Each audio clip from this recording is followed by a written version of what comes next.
नमस्कार दोस्तों। जब झूठ की राजनीति चल रही हो, जब झूठ की गंगा बहाई जा रही हो और जब झूठ के स्नान हो रहे हो, तब झूठ का चुनाव भी होता है और झूठ के तमाम धंधे भी होते हैं, पाखंड होते हैं और फिर झूठ बोला जाता है। जी हां, यही तो हो रहा है। हम बचपन से सुनते आए थे, इत्तेफाक से भरद्वाज गोत्र हूं, ऋषि भरद्वाज के वंश से माना जाता हूं। उनके उससे माने जाने का जो उनका आश्रम है वो इत्तेफाक से वही संगम का क्षेत्र है और उसके विधि विधान और सारी चीजों को जानता हूं, क्योंकि एक कर्मकांडी परिवार में पैदा हुआ, जहां पर तमाम धार्मिक कृत्यों के बारे में बचपन से जीवन शैली में आ गया। पूजा भी करता हूं, लेकिन मनु संहिता के वो कुरीतियों को नहीं मानता हूं जो थोपी जाती। और ये मैं नहीं, यदि ऋषि भरद्वाज जी को पढ़ लेंगे तो वो खुद नहीं मानते थे, या उनके समय में मनु संहिता थी ही नहीं।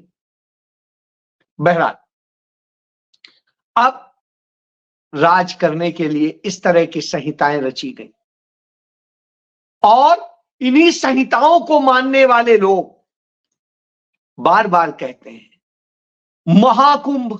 हमने सुना था कुंभ होता है और एक अर्ध कुंभ होता है।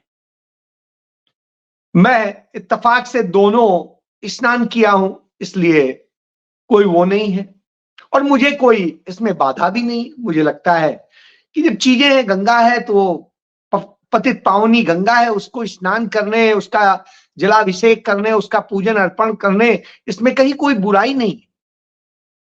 लेकिन बुराई है, झूठ में बुराई है, ढोंग में, और बुराई है खुद को ठेकेदार बना देने में कि ये नहाएगा, ये नहीं नहाएगा, ये करेगा, ये नहीं करेगा। ऐसा जब किया जाता है तब निश्चित रूप से तकलीफ होती है। आज वही हो, कुंभ चल रहा है। इस कुंभ को जब से आदित्यनाथ की सरकार आई है, मोदी की सरकार आई है, तो कुंभ को महाकुंभ कहा जाने लगा है। पहले नहीं कहा जाता था, कुंभ ही कहा जाता था। 2013 में जब मैं स्नान करने गया था तब कुंभ ही कहा गया था।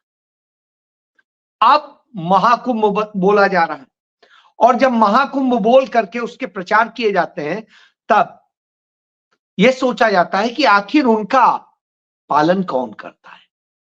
नरेंद्र मोदी ने सूचना दिलवा दी कि वो उस 5 तारीख को कुंभ स्नान करेंगे जिस दिन दिल्ली में वोट पड़ेंगे, यानी नजर वोट पे होगी। भले ही कहने को गंगा स्नान कर रहे हो, उधर आप देखिए, याद करिए, वोट पड़ रहे थे तब नरेंद्र मोदी केदारनाथ की कहीं गुफा में बैठे थे और वोट पड़ रहे थे तब वो स्वामी विवेकानंद की जो विवेकानंद रॉक है वहां पर जाकर के बैठे हुए थे। हालांकि इन दोनों जगहों में से कहीं पर भी उनका कुछ बनाया हुआ नहीं, वो बनाया हुआ है कांग्रेस के शासनकाल का या उस वक्त का जब ना कोई था न कोई पार्टियां थी। तो ऐसी स्थिति में आप यह समझ सकते हैं कि इसी तरीके के तमाम ड्रामे होते हैं। कभी चुनाव होता है तो काशी में अभिषेक कर रहे होते हैं, कभी चुनाव होता है तो तथाकथित राम मंदिर का शिलान्यास या उद्घाटन कर रहे होते हैं। तो उसी क्रम में ये सारे खेल चल रहे हैं। आता हूं आज इसकी बात क्यों कर रहा हूं। बात इसलिए कर रहा हूं कि उत्तर प्रदेश के मुख्यमंत्री आदित्यनाथ ने, जो खुद को योगी बताते हैं, भगवा पहनते, अपने पूरे मंत्रिमंडल के सदस्यों के साथ उन्होंने गंगा के संगम पे स्नान किया। जब वो स्नान करते हैं तब कुछ चीजें आती हैं। क्या ये दिखावा था या क्या था? मैं इसलिए कह रहा हूं कि आपको गीता के एक श्लोक का जिक्र कर दूं। गीता के 17वें अध्याय का 18वां श्लोक, मैंने उसे वो किया है ये, तो इसमें कहा है सत्कार मान पूजार्थ तपो दंभेन चयो यत् क्रियते तदी है प्रोक्तम राजसम चलम ध्रुवम। यानी जब कोई पूजन पाठ तमाम तरह के संस्कार उस वक्त किए जाते हैं जो दिखावे के लिए होते हैं, किसी भौतिक लाभ के लिए होते हैं, तो यह धर्म को अपमानित करते हैं, धर्म के लिए नहीं होते हैं। अब आप सोच लीजिए, तो जब आप राजकीय कार्य कर रहे हैं और राजकीय कार्य करते वक्त आप ये कहते हैं आप गंगा के पुण्य स्नान कर रहे हैं, तब एक और चीज आ जाती है। मैं उसी मनु संहिता की बात करता हूं जिसको इनके पुरोधा हिंदू महासभा के हों या आरएसएस के हों, वो कहा करते थे कि इस संविधान में राहुल गांधी बड़ा संविधान के लिए लड़ते हैं, लेकिन ये मनु संहिता के लिए लड़ते थे। ये कहते हैं इनके गुरु गोवालकर और सावरकर कि हम इस संविधान को जलाते हैं, डॉक्टर अंबेडकर और पंडित नेहरू के पुतले को जलाते हैं क्योंकि उसमें उन्होंने मनु संहिता को नहीं रखा। और जब मनु संहिता का अंश ना हो ये कहते हैं, तब आता है अच्छा तो है क्या, मनु संहिता क्या कहती है यही जान ले। और ये सुन लीजिए, मनु स्मृति में आता है स्नान, ये है स्नान मूलः क्रिया सर्वा श्रुति यस मृत्युदितः नृणाम तस्मात् स्नानम निषेवेत श्री पुष्ट आरोग्य वर्धनम। तो यह करते हुए आपको स्नान करना होता है। और यह स्नान करने इसलिए कह रहा हूं क्योंकि ये भगवा पहन रहे हैं और ये कह रहे हैं कि यही सर्टिफिकेट धर्म का बांटते हैं। तो ये कहते हैं, और इसमें मनुस्मृति कह रही है कि स्नान को शारीरिक और मानसिक शुद्धि के लिए आवश्यक माना गया है, अतः इसे करना चाहिए। लेकिन इसी में कुछ वर्जित है। गंगा में स्नान के समय में जल क्रीड़ा नहीं की जा सकती, यानी गंगा का स्नान पवित्र ढंग से स्नान होगा, इसको भी कहा गया। और ये तर्पण अर्पण सब कुछ किया जाएगा, लेकिन इसको इस तरह से नहीं किया जाएगा, यह बात कही गई है। इसके अलावा यह भी कहा गया है गंगा पापम शशि तापम दैन्यम कल्प तरु स्थिताम पापम तापम च दैत्यम च हंति सज्जना संगम। यानी आप इससे समझिए सज्जनों संग जो है, आप इसमें जिस तरह से स्नान करेंगे एक सज्जनता के साथ करेंगे और सारी चीजों को लेकर के वो पाप और वो सब नष्ट करेंगे।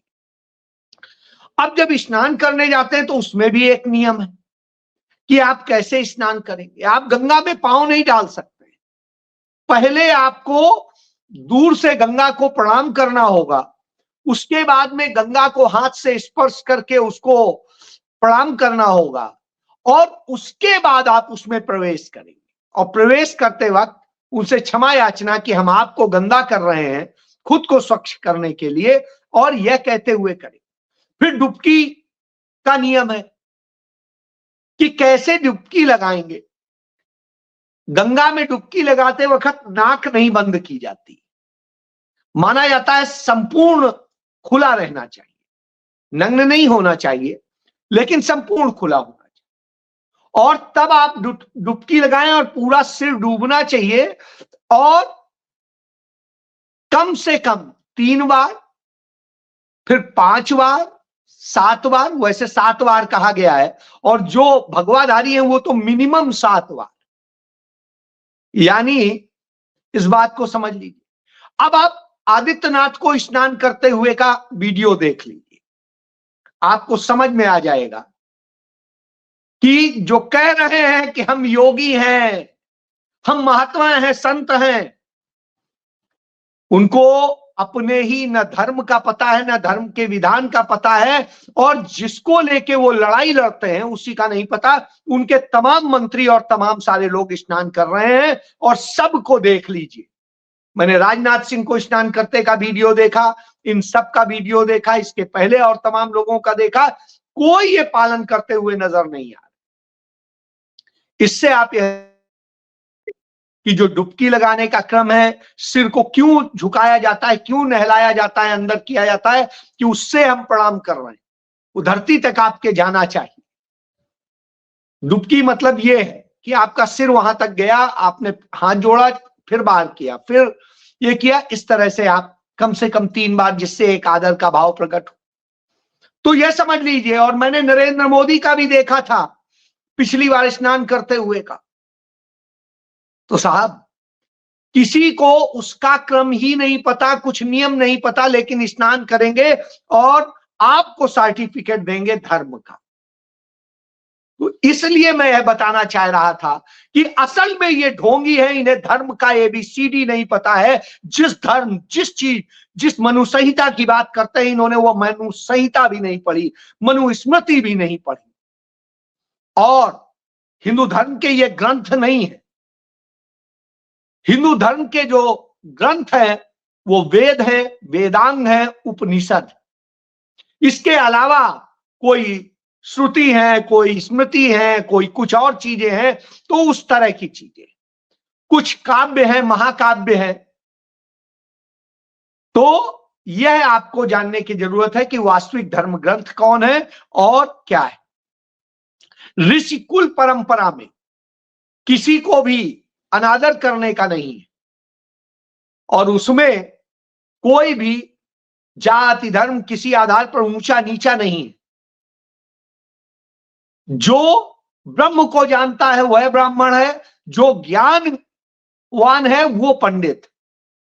जरूरी नहीं कि ब्राह्मण भी पंडित हो। तो ये सारी बातें हैं, लेकिन जिस तरह भ्रम फैलाया जाता है, चीजें की जाती हैं, निश्चित रूप से दुखद है और उससे तकलीफ होती है। तो यह आपको इसलिए बताना जरूरी था कि इनका ढोंग बताना जरूरी था। अब ढोंग का ही एक और बता देता हूं।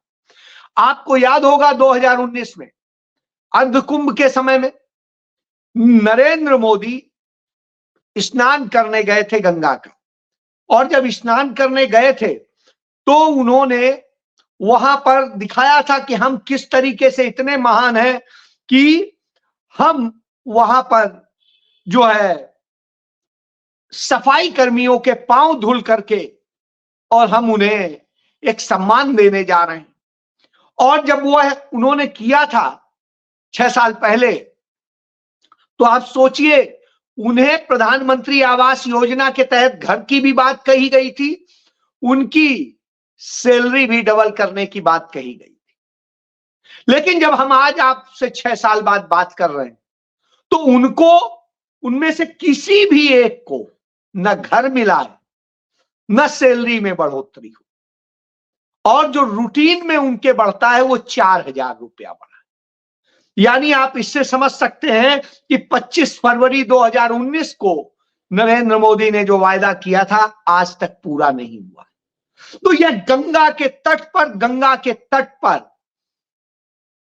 किए गए, संगम के तट पर किए गए वायदे का सच। तो जो व्यक्ति गंगा पे खड़े होके यह बात कहे, झूठ बोले, उससे आप क्या उम्मीद करेंगे। तो यह झूठ की राजनीति, यह ढोंग की राजनीति है। ढोंग की इसलिए कह रहा हूं, जब वो चुनाव लड़ने 2014 में गए थे वाराणसी, तब उन्होंने कहा था, न मैं आया हूं, न मुझे किसी ने वो किया है, मां गंगा ने मुझे बुलाया है। और मां गंगा की सौं लेके कसम खाई थी कि मां गंगा को निर्मल करेंगे, स्वच्छ करेंगे।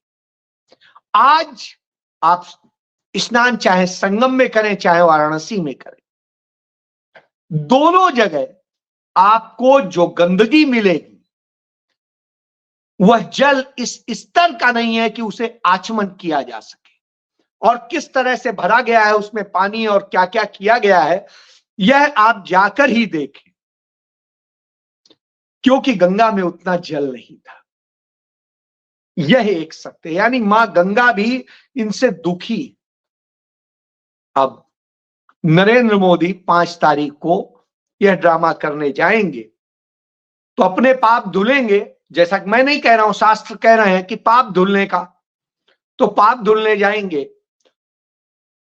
कि हमने आपसे झूठ बोला, फिर झूठ बोलेंगे उतने देर के लिए, वो कर दीजिए। तो ये झूठ का क्रम चलता है। दिल्ली में आपको याद होगा अरविंद केजरीवाल ने कहा था यमुना साफ करेंगे मां, यमुना को मां कह के उनको प्रणाम करके कसम खाई थी। और आज तक यमुना तो साफ नहीं हुई, 11 साल हो गए उनके भी। तो 11 साल उनके हो गए और जो है 10 साल नरेंद्र मोदी के हो गए, 10.5 साल। अब दोनों का वही क्रम चलता है। और अब एक इंटरव्यू में कह देते हैं, अब मुझे इतनी राजनीति समझ में आ गई है कि यमुना की सफाई की बात करके वोट नहीं मिलता है, इसलिए यमुना साफ हो ना हो उससे कोई फर्क नहीं पड़ता है। तो यह बात जब वो ये कहते हैं तो इससे सच साबित होता है कि क्या है, असल में झूठ की राजनीति चल रही है। और झूठ एक चीज में नहीं, लगातार बोला गया। अरविंद केजरीवाल ने भी बोला, जो कांग्रेस घर बनवा गई थी सफाई कर्मियों के, थोड़े बहुत नहीं, 52,000 से अधिक घर, वो भी किसी को नहीं दिए। 35,000 तो वो कंप्लीट करके दे के गई थी, बाकी पर काम चल रहा था। बहरहाल वो घर नहीं मिले, लोग मर रहे हैं। जो हालत, जो सफाई कर्मियों को कहा था कि उनको सफाई कर्मियों को, सीवर कर्मियों को स्वास्थ्य बीमा मिलेगा और चीजें मिलेंगी, एक भी बीमा नहीं मिला। सेफ्टी किट मिलेंगी और सब कुछ मिलेगा, एक भी नहीं मिला। उसके अलावा मरने वालों को 50 लाख रुपए देने की बात कही थी, आज तक नहीं दिया कि जो सफाई करते हुए जिनके डेथ होंगे। तो इससे आप समझ सकते हैं। बाकी स्कूल के झूठ बोले हैं, 500 नए स्कूल बनाने की बात कही थी, नहीं बने। इसके बाद में उन्होंने अस्पतालों की बात की थी, नहीं। जो कांग्रेस शुरू कर गई थी 3 अस्पतालों का निर्माण, वो भी कंप्लीट नहीं हुए और उनमें भी लूट हुई। तो अब आप समझिए, जब इस तरह से झूठ बोला जा रहा तब यही खेल चलता है। और भाजपा भी वैसे ही करती है। राजस्थान में भी बोल के आई थी कि हम स्कूली शिक्षा मजबूत करेंगे और सब कुछ करेंगे।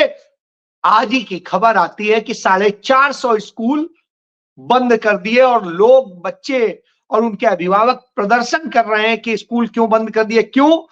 क्योंकि साहब उनको करना है। लेकिन इस देश का जो मीडिया है वो उनके गुणगान करता है।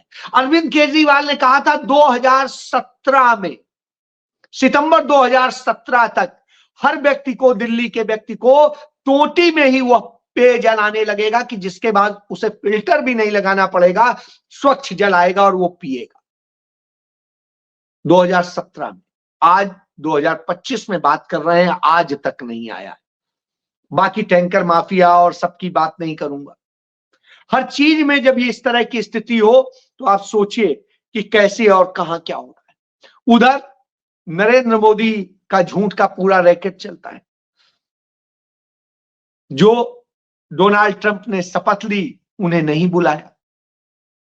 तो उन्होंने जो भारत से मीडिया भेजा, जिसे कुछ लोग गोदी मीडिया भी कहते हैं, वो जब गया तो वो तमाम कहानियां बताने लगा, सब कुछ बताने लगा।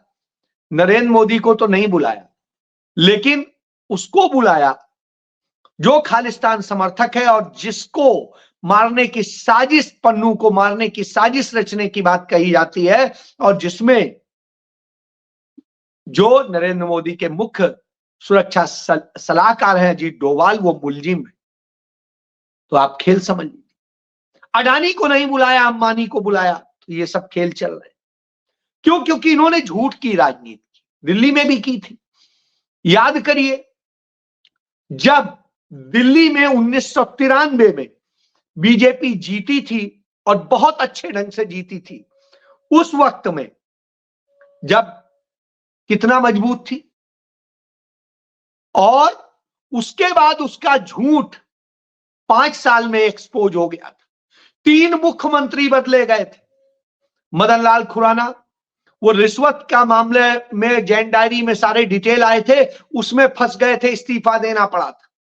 और उसके बाद साहिब सिंह वर्मा, जो प्रवेश वर्मा अभी लड़ रहा है, उसके पिता, और उन पर तमाम आरोप लगे कि वो किस तरीके से कुछ व्यापारियों के साथ मिलकर के जमाखोरी में साथ दे रहे हैं और महंगाई बढ़ाने में काम कर रहे हैं। उसके बाद में सुषमा स्वराज बनी और उन्हें भी छोड़ना पड़ा, और अंततः बीजेपी चुनाव हारी और 15 साल तक शीला दीक्षित रही, और उन्हें विकास महिला के तौर पे जाना जाता है, एक ईमानदार महिला के।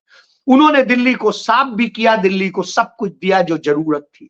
लेकिन फिर एक झूठ चला और अरविंद केजरीवाल आए, और आज तक झूठ की राजनीति चल रही। तो यह राजनीति जब चल रही हो, तो धर्म के नाम पर वो भी इसी तरह झूठ परोसते रहे, सफाई कर्मियों के नाम पे इसी तरह झूठ परोसते रहे। वही काम नरेंद्र मोदी कर रहे हैं, वही आदित्यनाथ कर रहे हैं। तो अब आप समझ लीजिए क्या सच। राहुल गांधी संविधान लेके कहते हैं मनु संहिता नहीं, संविधान चाहिए। वो पिछड़ों, दलितों, आदिवासियों, अल्पसंख्यकों की बात करते हैं, सर्वधर्म को बराबर की बात करते हैं, सर्व जाति को बराबर की बात करते हैं। लेकिन यहां तो प्रिविलेज्ड बात की जाती है। जब यह खेल हो रहा हो तो सोचना समझना आपको है कि कौन वास्तव में धर्म है, क्योंकि धर्म तो कहता है सर्वजन हिताय सर्वजन सुखाय। यह बात कही गई है, यह कहा गया है वसुधैव कुटुंबकम, सभी हमारे पूरा परिवार है और भाई हैं। तो जब भाई है, परिवार है, कोई छोटा भाई, कोई बड़ा भाई, कोई कैसा है, तो ऐसी स्थिति में किसी में भेदभाव क्या? यही राहुल गांधी बताते हैं। तो यह अंतर है झूठ की और सच की राजनीति। फैसला आपको करना है। जय